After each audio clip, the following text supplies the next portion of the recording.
at inukit sa kahoy at puno ng palma. Kala ko ba huwag kang gagawa? Ba't ang Diyos nagpagawa? Dahil sa Biblia, dalawa ang klase ng rebulto.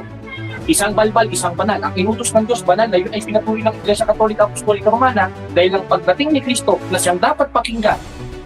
17:5 ng Mateo o 5:17 ng Mateo, ako'y naparito hindi upang sirain ang kautusan, kundi upang ganapin. At isa dun sa kautusan sa mga propeta, sa 3 ng ikalawang kronika na makilagay ng larawang inanihan o banal na larawan. Kaya magbago ka na. Iibigin ka naman ng simbahan kung magbabalik eh. Ang problema siya, nagtayo ka na sa sarili mong kulto eh. Kaya nga naalala ko yung kanta, kapatid na JB, ang pag-ibig ay sadyang ganyan. Tiwala sa isa't isa'y kailangan.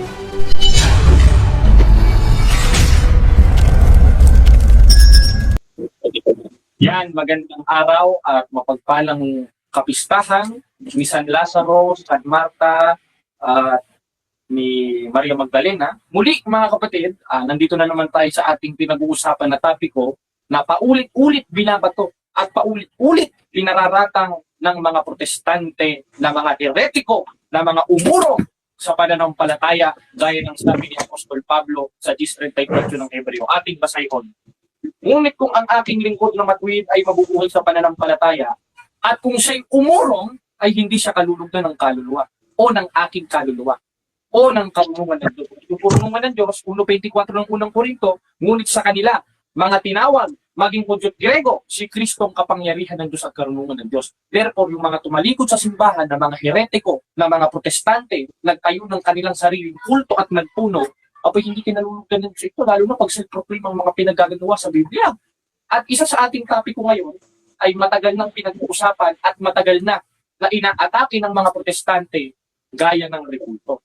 Ngayon, sa Biblia, ang binabasa ng mga protestante, mga kapatid, ang 25:6 ng Exodo, 17:29 ng Gawa, 42:8 ng Isayas, 5:7 ng Deuteronomio, 22:8 ng Apokalipsis, 1:25 ng Roma, na ang subject of the sentence in Hebrew ay pesel, na nangangahulugan ng mga Diyos-Diyosan sa Israel. Basahin natin ang 25:6 ng Exodo. Huwag kang magkakaroon ng ibang Diyos sa harap ko.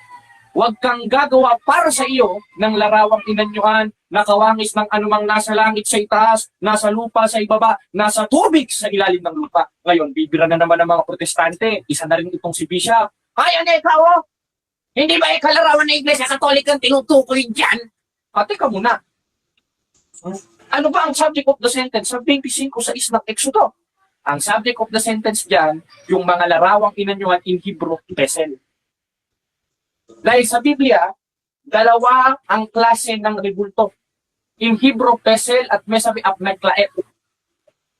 Yung meklaet is a curved feminine green images gaya ng Santa Maria, gaya ng mga santos ng Iglesia Katolika, etc.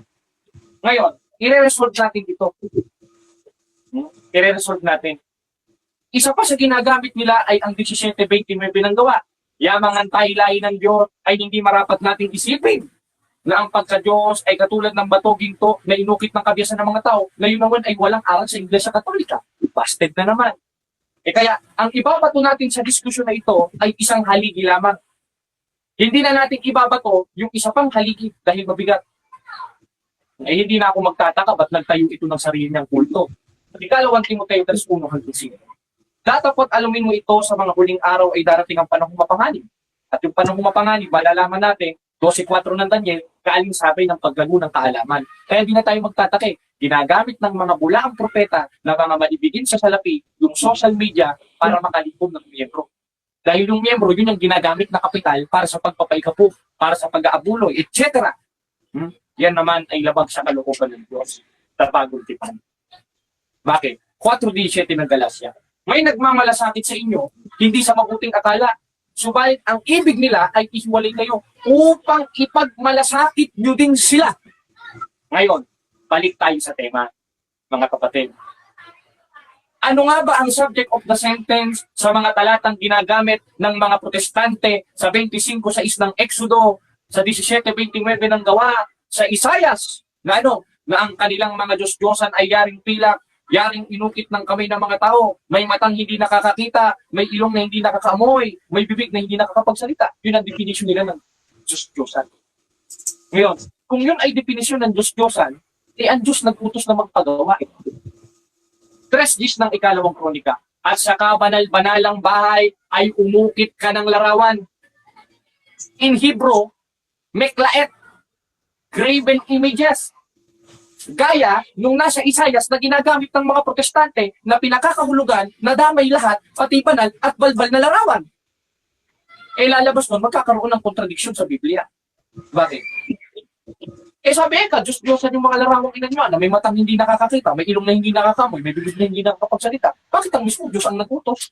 3:10 ng ikalawang kronika. Na sa kabanal-banalang bahay ay umukit ka ng larawan. Yan kasi ang kaitidan ng ulo at mga tuktok ng mga protestante na nagbasa lang ng Biblia, nagpastor na! Yan ang hirap sa inyo. Talagang bulag na kayo. 4:4 ng ikalawang Korinto. Na binulag ng Diyos ng sanglibutang ito ang pag-iisip ng hindi nagsisampalataya. Hindi kasi sumampalataya sa simbahan nito na yung simbahan na yung sa Bagong Tipan ay mayroon talagang larawan na ipinatuloy ng ating Panginoong Kristo. Tanungin mo kung anong talata, papasahin ko sa iyo yan. Pero gibain mo muna itong inilatag ko sa 3:10 ng ikalawang kronika dahil isang haligi lang ang ihahampas ko sa iyo. Na nasa kabanal-banalang bahay ay umukit ka ng larawan ng kerubin. At inukit sa kahoy at puno ng palma. Kala ko ba huwag kang gagawa? Ba't ang Diyos nagpagawa? Dahil sa Biblia, dalawa ang klase ng rebulto. Isang balbal, isang banal. Ang inutos ng Diyos, banal na yun ay pinatuloy ng Iglesia Katolika Apostolika Romana dahil ang pagdating ni Kristo na siyang dapat pakinggan, 17:5 ng Mateo o 5:17 ng Mateo, ako'y naparito hindi upang sirain ang kautusan, kundi upang ganapin. At isa dun sa kautusan sa mga propeta, sa 3:10 ng ikalawang kronika na maglagay ng larawang kinalihan o banal na larawan. Kaya magbago ka na. Iibigin ka naman ng simbahan kung magbabalik Ang problema sa'yo, nagtayo ka na sarili mong kulto Kaya nga naalala ko yung kanta, kapatid na JB, ang pag-ibig ay sadyang ganyan. Tiwala sa isa't isa'y kailangan. Dati mong pag-ibig ay wala akong pakialam. Basta't mahal kita kailan paman. Huwag kang mag-isip ng ano paman. Mga paliwanag mo'y di na kailangan. Di ba? At kahit ano pa ang iyong nakaraan, mamahalin kita maging sino ka man. Kaya mamahalin ka namin. Mamahalin ka ng simbahan. Dahil yun ang utos ni Kristo sa 13:34, 35 ng 1 na mag-ibigan kayo sa isa't isa. At isa sa uri ng pag-ibig yung nasa 12 ng Roma. That's why na sumisigaw ako sa iyo, Bishop King. King Bishop ka pa man din. Hindi ka ba naman tuloy? Mahal kita, pagkat mahal kita. Iniisip nila ay hindi mahalaga. Mahal kita maging sino ka man. At tuloy, mali man ang ikaw ay ibigin ko. Ako'y isang bulag na umiibig sa'yo. At kahit ano pa ang iyong nakaraan, mamahalin kita maging sino ka man. Tuloy, lyrics. Mahal kita, pagkat mahal kita. Iniisip nila ay hindi mahalaga. Mahal kita maging sino ka man. From the top. Ayan.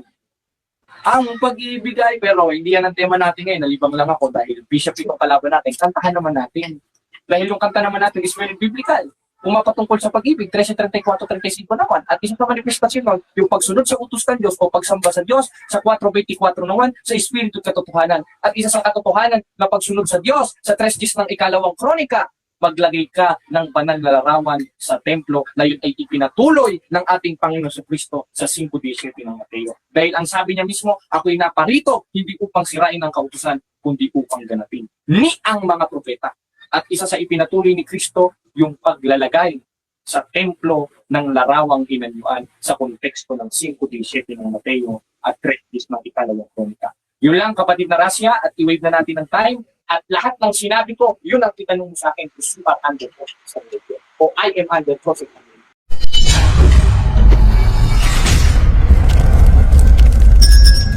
Kapatid, kindly follow, the Facebook page and YouTube channel, Mr. 721 Catholic po. Marami tayong matutunan na mga magandang bagay. God bless.